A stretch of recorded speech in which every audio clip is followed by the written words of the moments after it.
ॐ अस्तु मा सद्गमय तमसो मा ज्योतिर्गमय मृत्योर्मामृतं गमय।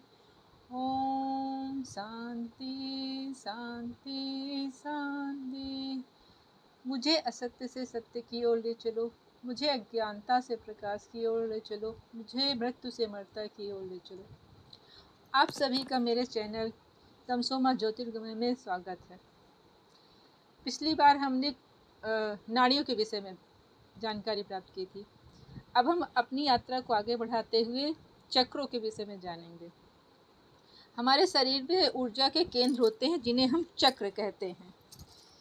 वैसे तो बहुत सारे चक्र होते हैं, लेकिन मुख्य रूप से 7 चक्र पाए जाते हैं, जिनमें सबसे पहला चक्र है मूलाधार, जो कि रीढ़ की हड्डी के एकदम छोर के पास होता है, गुदा द्वार के पास होता है। मूलाधार चक्र जो है उसमें कहते हैं कि गणेश तत्व पाया जाता है।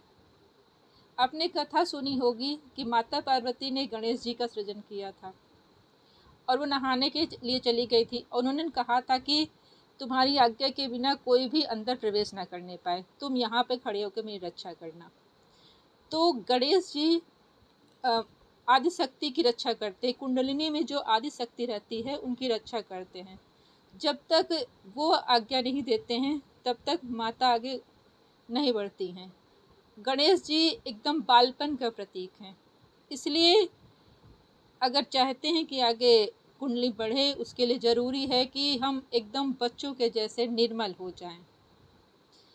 एक बच्चा जो होता है वो बहुत ही भोला होता है, वो बहुत जल्दी ही रो लेगा लेकिन फिर हंस देता है, उसके मन में कोई मैल नहीं होता है। तो हमें भी एकदम बच्चों की तरह निर्मल होना चाहिए।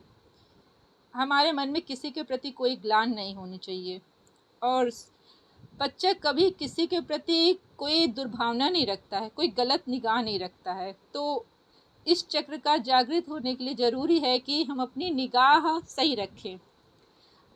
जो भी पुरुष हैं वो स्त्रियों के प्रति अपनी अच्छी निगाह रखें, और जो स्त्रियां हैं वो भी दूसरे पुरुषों के प्रति अच्छी निगाह रखें। आपकी दृष्टि बहुत ज़रूरी है, उसके बिना ये चक्र जागृत नहीं होता है। अगर ये चक्र गड़बड़ होता है तो असाध्य रोग होते हैं। इस चक्र में बहुत ही शक्ति है। जब कोई सच्चे हृदय से आवाहन करता है माँ का, तब कुंडलिनी अपने मुंह से अपनी पूंछ को हटाती है और अपनी आँख खोल के आगे बढ़ती है। इसलिए गणेश बाहर नहीं हैं, गणेश हमारे ही अंदर हैं। इसीलिए उन्हें प्रथम पूज्य कहते हैं, क्योंकि वही शक्ति को जागृत करने का पहला पड़ाव है। आप सबका यहाँ तक बने रहने के लिए बहुत बहुत धन्यवाद। आगे के चक्रों के विषय में आगे जानकारी प्राप्त करेंगे। मेरे चैनल को लाइक सब्सक्राइब कीजिए और शेयर कीजिए। अगर मेरे साथ जुड़ना चाहते हैं तो दिए गए नीचे के टेलीग्राम लिंक पे ज्वाइन कीजिए और मेरे साथ अपनी यात्रा को आगे बढ़ाइए। धन्यवाद।